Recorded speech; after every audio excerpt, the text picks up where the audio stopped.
वासराचं वजन मोजण्याच्या दोन पद्धती. वासराचं वजन कसं मोजावं?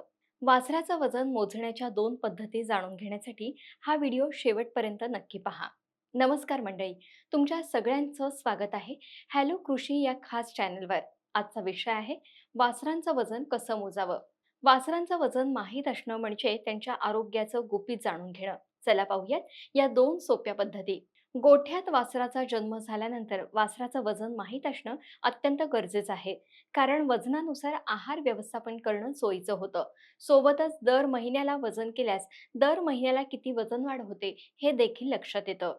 वासराचं वजन मोजण्यासाठी दोन मुख्य पद्धती आहेत. पहिली पद्धत वजन काटा वापरून प्रत्यक्ष वजन घेणं.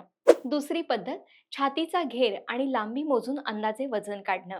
या पद्धतीमुळे एका सूत्राचा वापर केला जातो, ज्यामुळे तुम्हाला बिनधास्त वजन काढता येईल. वजन बरोबर छातीचा घेर या सूत्राचा वापर करून तुम्ही सहजपणे वासराचं वजन काढू शकता. वजन मोजल्यानंतर वासराच्या वयानुसार दैनंदिन वाढ आणि एकूण वजन कसं असावं याबद्दल माहिती घेऊयात. चला या मजेशीर चार्टकडे पाहूया. वय 0 ते 2, दैनंदिन वजन वाढ 550 ते 600 ग्रॅम, एकूण वजन वाढ 74 ते 75 किलो.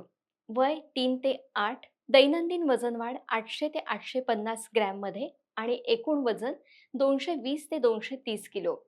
वय 9 ते 15, दैनंदिन वजन वाढ 675 ते 725 ग्रॅम मध्ये आणि एकूण वजन 365 ते 385 किलो.